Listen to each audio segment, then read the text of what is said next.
उसे नेट पर उस लड़की से बात करते हुए तीसरा दिन था। आज उसने तहैया कर रखा था कि वो उस लड़की को देख कर रहेगा।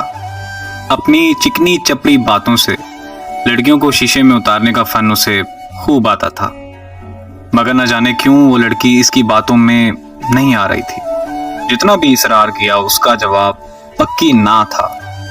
उसका ताल्लुक ओबाश लड़कों के एक ऐसे ग्रोह से था जो मासूम और नादान लड़कियों को बहला फुसला कर और उनकी तस्वीर और वीडियोस बनाकर उन्हें ब्लैकमेल किया करते थे। आज वो दोस्तों से शर्त लगा के आया था कि वो उस लड़की को पटा कर ही रहेगा। उसने एक प्लान बनाया और एक शैतानी मुस्कुराहट के साथ नेट ऑन किया।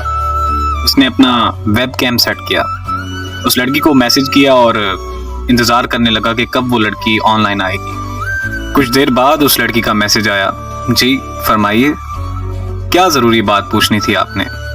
उस लड़के ने जवाब दिया कि मुझे अभी मेरे दोस्त का मैसेज आया जिसने मुझे बताया कि आप हकीकत में लड़की हो ही नहीं, आप तो कोई लड़का हो जो मुझे बेवकूफ बना रहा है। अब तो मुझे भी आपकी प्रोफाइल पर शक होने लगा है, लिहाजा अब आप ही मेरे शक को दूर कर सकती हैं। ऐसा करें कि आप मुझे अपना फोन नंबर दे दें या थोड़ी देर के लिए अब आप अपना वेबकैम ऑन कर लें ताकि मेरा शक दूर हो जाए। लड़की ने इनकार करते हुए कहा कि माफ करना, मैं ऐसा नहीं कर सकती, मैं एक शरीफ लड़की हूँ। वो लड़का बोला, देखें मैं भी एक शरीफ लड़का हूँ, आपको कभी तंग नहीं करूंगा, बस 2 मिनट की ही तो बात है। अच्छा, अपनी तसल्ली के लिए आप यूं करें कि आप वेबकैम पे आ जाएं, फिलहाल अपना चेहरा मत दिखाएं, अपनी आवाज ही सुनवा दें। वो बोली, चलो सोचती हूं मैं।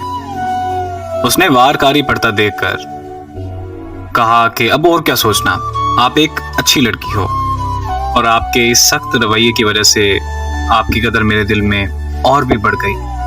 आपसे मैं हमेशा की दोस्ती चाहता हूं और मैं आपको कभी मायूस नहीं करूंगा। वो बोली, ठीक है, मैं सिर्फ थोड़ी देर के लिए अपना वेबकैम ऑन करूंगी, मैं अपना चेहरा नहीं दिखाऊंगी क्योंकि भाई ने सख्ती से मना किया हुआ है। मैं उनका भरोसा नहीं तोड़ सकती, सिर्फ आप मेरी आवाज सुन लेना ताकि आपका शक भी दूर हो जाए।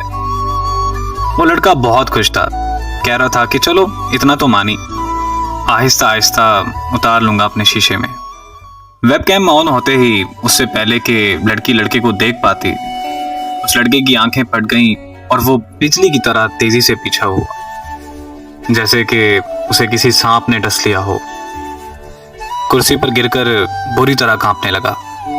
कमरे की पिछली दीवार पर टंगी धुंधली सी तस्वीर नजर आते हुए जो कि उसके अपने वालिदैन की थी, और उसी दीवार के कोने पर ताक में रखी हुई गुड़िया जो उसने अपनी छोटी बहन को ला कर दी थी। लिहाजा तो आज का सबक यह है कि किसी की बहन को महफूज रखेंगे, किसी की बहन की कदर करेंगे तो कल को आपकी बहन भी पूरी नजरों से बची रहेगी।